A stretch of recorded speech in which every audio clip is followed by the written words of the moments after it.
you think your views have been misunderstood? Oh, I think purposely some people who finally get nervous about what I'm saying. But, you know, back to this idea that some liberals will say, oh, yeah, well, yeah, we like them on foreign policy, but some of this welfare, we like our welfare. But the point is if we don't do something with our financial thing, everybody's going to go broke. I mean, how are we going to keep up with the cost of living increases for the people on retirement when they're losing at a 10% rate and they get a 2% increase? I'm saying cut all this money overseas, save hundreds of billions of dollars. I'm against throwing anybody out in the street. Take care of the people that are dependent on government. Help them out. But spend this money here at home. But introduce some new ideas and sound money and good economic policy where we can allow the next generation to get a foothold and be able to take care of themselves once again. Because today, when you have a dollar crisis and the currency crashes, everybody goes broke. What is it like trying to get these ideas out in a campaign driven by a press that's in love with sound bites? Well, it's difficult. There's no doubt about it. Anything we can do about that? Once again, it's raising up a new generation that understands what freedom is all about, what the founders were up to when they wanted minimal government, what they meant when they didn't want to hold a centralized, strong government. These are all things that I believe in, and that individuals, we want government, but we want self-government or local government or family government, but we don't want the nanny state to tell us to deal not only with economic matters, but also in the area of virtue. If you think the nanny state is okay to make the society more fair economically, you use the same force there as you say, well, the conservative comes along and we say, well, we're going to legislate virtue. But it's the same issue. And this is what we're trying to put this issue of freedom back together again. There's not two parts of it, economic freedom and personal freedom. There's only one freedom.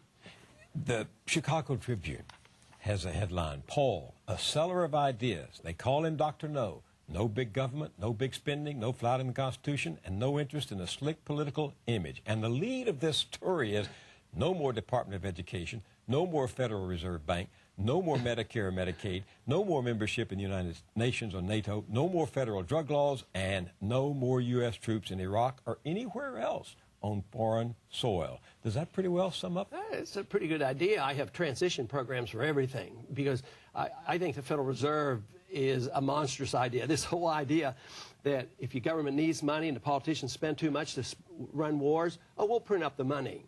I mean, it's a silly idea. But I have a transition program, just like I said, about taking care of Social Security recipients or money. You can introduce competition. There's a lot of ways we can work our way out of it. Yeah, but that is basically it. But you can turn every one of those no's into a yes. Yes, I'm for freedom. Yes, I'm for sound money. Yes, I'm for free markets. Yes, I'm for a sensible foreign policy.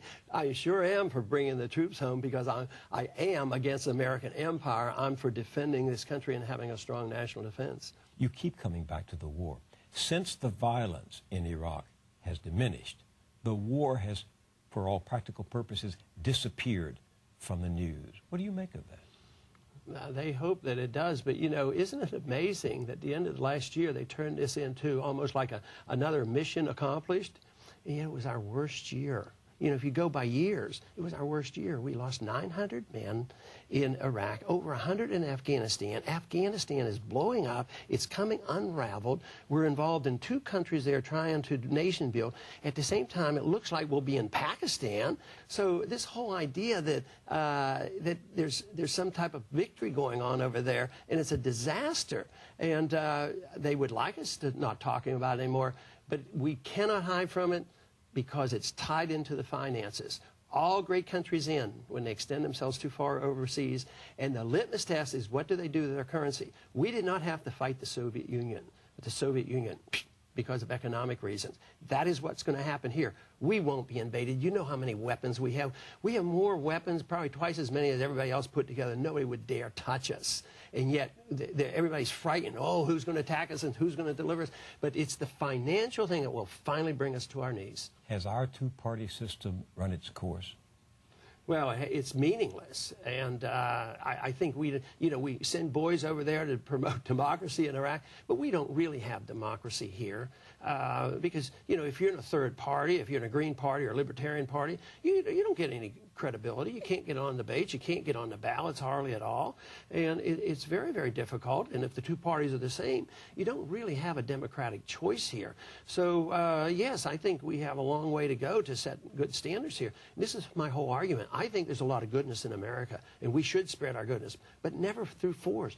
We should be talking about what we can do here at home to set a good example, have a healthy, vibrant economy, protect civil liberties, and have a foreign policy where we're minding our own business, but have trade with people and talk with people. Why is it we don't even talk and trade with Cuba? Everybody else is. I mean, why don't we do it? And this is what we have to do. But are you ever going to get ideas like that through a media that is dominated by the very corporate mentality that you so often deplore? With difficulty. But once again, the message is getting out. It hasn't turned into, you know, a total revolution, but there are revolutionary ideas going on there right now, and it's not a throwback to the old ways, because the old ways are always tyranny. We've had tyranny most of all of history. It's only been in this recent introduction, the last couple hundred years, where true freedom, emphasizing the individual, has only been tested, and we're throwing it away. So whether I have an obstacle with the media or not, which I'm sure I do, and I face up to it since I look like I'll be excluded, you know, from the Fox debate here this weekend.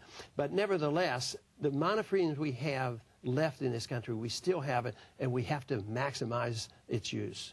Thank you for being with us, Congressman Paul. Thank you very much.